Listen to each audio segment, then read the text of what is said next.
This is essentially a pyramid scheme, multi-level marketing scheme. Right, you're buying something. Your worst case scenario is you lose your whole investment. You buy a stock for 100, it goes to zero, you lose $100. You give people false hope. They may not go to the doctors. That decided to target this population with a business opportunity, which itself is a fraud. And I watched as presenter after presenter told an amazing rags to riches story. This is not the Herbalife that I know. When something seems too good to be true, I believe it probably is. And the more work I did in the company, the more I was like, oh my God, this thing's an incredible scam.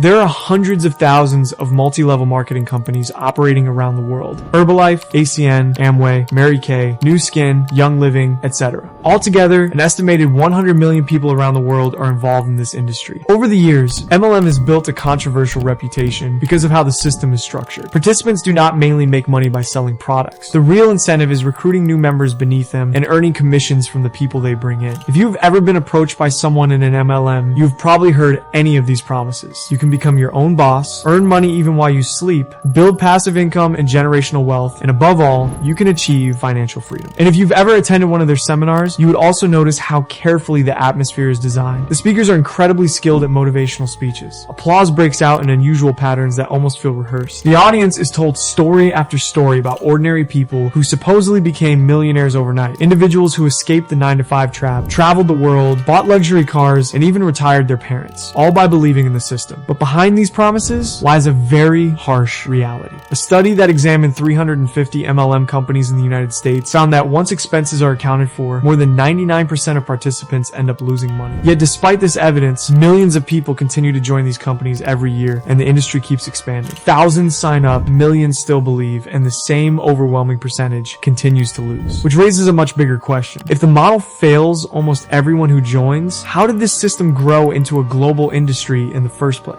More importantly, where and how did it actually begin?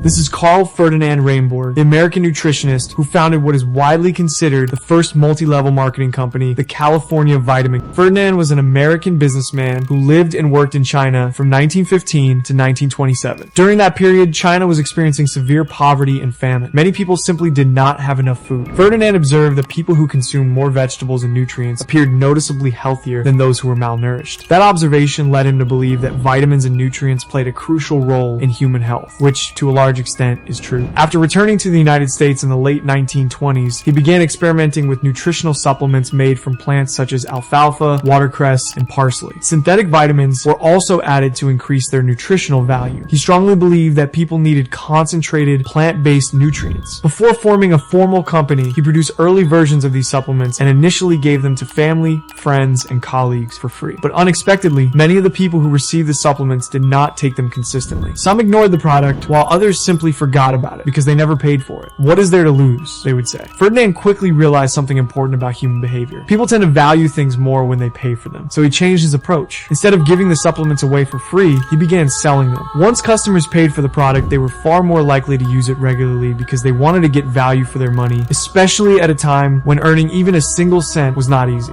In 1934, Ferdinand officially launched the California Vitamin Company and the business began. At this stage, the company was not yet a multi-level marketing operation. It simply sold supplements. In the early years, his vitamins spread mainly through word of mouth. Customers told friends and family about the products, creating a natural referral system. Ferdinand soon recognized the opportunity in this pattern. If customers could sell the product to their friends, sales would grow much faster. So the company began rewarding people who introduced new sellers into the business. Imagine walking into McDonald's in 1955 when the company had just launched and buying a burger. It tastes incredible. A friend takes a bite and immediately asks, "Where did you get this?" The next day you take him to the same restaurant. When the manager sees that you brought someone new, he smiles at you and says, "Thanks for bringing a new customer," hands you a little cash and a free burger. Your friend also receives a small reward for showing up. Just before you leave, the owner adds one more thing. You could earn even more if you keep bringing people. Now think about it. The burger is very good, but the real incentive is no longer just the food. It is the reward for bringing more people. You would probably tell your siblings, your cousins, your neighbors, maybe even your colleagues at work. The friend you brought would likely do the same because he was rewarded to. After all, who does not want free money and a free burger? That simple, smart, and powerful idea of rewarding customers for bringing in more customers was genius, and soon became the foundation of what would later be known as multi-level marketing, often abbreviated as MLM, and often criticized as a pyramid scheme. Later in 1939, the company changed its name from California Vitamin Company to Nutrilite Products Incorporated. Today, it is widely recognized as one of the leading vitamin and dietary supplement brands in the world, offering plant-based products often marketed under the NutriWay label in certain markets. In 1945, the business officially started using a multi-level sales system. Distributors could earn money from their own sales and also receive commissions from the people they recruited into the business. This structure would later become the template used by modern MLM companies. This marketing structure went on to influence thousands of future MLM companies across the world. But the real question is how the system spread so far and eventually turned into a multi-million-dollar global industry. The real explosion of the MLM model began when two young businessmen, Jay Van Andel and Richard DeVos, entered the picture. In the late 1940s, both men were recruited to Nutrilite as distributors. At the time, the company already used a system where independent distributors could sell vitamins directly to customers and recruit others to do the same. The two men became very successful Nutrilite distributors. They traveled across the United States building large sales teams and teaching others how to recruit new sellers. Their organization grew rapidly, and they earned significant commissions from the expanding network beneath them. Not long after, they realized that the real power of the system was not the product itself, it was the network of people selling it. In the early 1950s, Nutrilite became involved in serious legal battles with U.S. regulators, especially the FDA, over claims about the health benefits of its vitamins. The investigations created uncertainty around the company's future. Van Andel and DeVos, who had been enjoying the money they were making, began to worry that their entire business depended on a company they did not control. So they made a strategic decision. Instead of only distributing someone else's product, they would build their own company using the same sales system they had mastered. In 1959, they launched Amway, short for American Way. Their first major product was surprisingly simple, a biodegradable liquid cleaner called Liquid Organic Cleaner, often shortened to LOC. But the real product was not the cleaner, it was the business opportunity.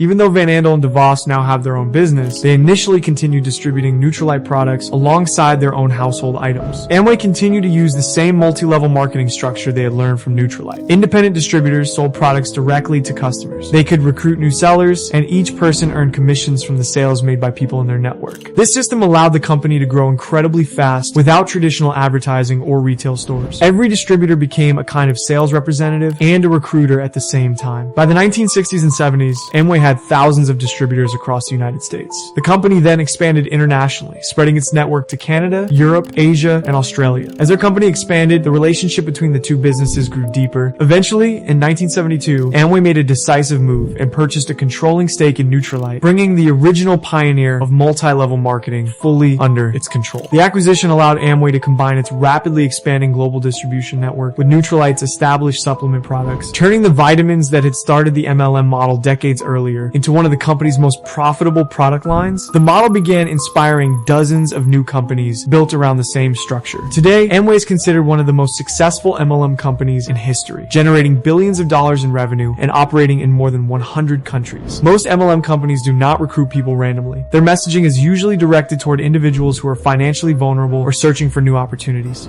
Common targets include students looking for income, stay-at-home parents, immigrants trying to start businesses, people struggling with debt, and anyone seeking financial freedom. The recruitment message is almost always the same. You can become your own boss, build passive income, and retire early. This promise of independence is especially powerful for people who feel trapped in traditional jobs. The largest number of MLM companies operating in the United States, where direct selling laws allow the industry to grow rapidly. In recent decades, companies have aggressively expanded into regions where unemployment is sky high. People are searching for income opportunities, and regulations are weaker. Countries that have seen major MLM activity include the United States, India, China before strict crackdowns, the Philippines, Indonesia, Nigeria, and Brazil. In many of these places, recruitment often spreads through family networks, churches, and social groups, allowing the system to grow quickly. Beyond Nutrilite and Amway, several large MLM companies have faced criticism, investigations, or lawsuits. The biggest criticism of MLM systems is how money flows through the network. A small group joins early and recruits others, who in turn recruit more people. Each new recruit forms another layer called a downline. Money moves up the pyramid. Every purchase or starter kit bought by someone in the downline sends a percentage to the people above. This means the top distributors earn large incomes through commissions, team bonuses, recruitment rewards, and leadership bonuses, while those at the bottom often earn very little or nothing. Even if a distributor recruits 10 people and each of those recruits 10 more, the network quickly grows to hundreds or thousands. The person at the top collects a slice from every level, but for everyone else, the math does not work. The system can never sustain everyone. Eventually, the market saturates. There are too many sellers and new recruits dry up. Most participants remain at the bottom, often buying inventory themselves just to stay active. The financial damage is severe. Participants spend money on starter kits, monthly products, training seminars, motivational events, travel, and marketing materials. Many end up purchasing products they cannot sell. Over time, these costs can reach thousands of dollars. Former distributors report credit card debt, strained relationships, emotional stress, and embarrassment. The pressure is relentless. Constant recruitment expectations, mandatory motivational events, warnings to avoid negative people, and the public celebration of top earners create an environment of intense internal pressure. Success stories and motivational speeches dominate, keeping distributors engaged, but for most, the reality is financial loss and stress. MLM downlines, pressured by directors to make sales at all costs, are pushed to extreme lengths. Mary Kay has also torn lives apart. On Reddit, people share stories of broken marriages, friendships lost, and families fractured. Among MLMs, it is one of the most dangerous traps to fall into, showing how far these companies push people. In the course of my research, I discovered that last year, a Nigerian content creator and human rights activist, Lucky Udo, publicly called out Neolife, the biggest MLM company in West Africa. A flood of testimonies followed, raw confessions from Nigerians whose lives had been shattered. Neolife had spent years recruiting millions of people in a country where unemployment is high and hope is scarce. They lure people through seminars disguised as job interviews, posting vacancies with a price tag and a contact number. But once attendees arrive, they find themselves in a seminar with other supposed applicants. The pitch is never just about products, it is about belonging, success, destiny. Listeners are made to feel they are missing out on something enormous, like everyone else has already discovered a secret they have not. It has become impossible to ignore that multi-level marketing, at least in this form, is not just a controversial business model, it has become one of the most destructive and harmful industries in the world. Have you or someone you know fallen victim to an MLM? Please share your experience in the comment. It could open someone's eyes.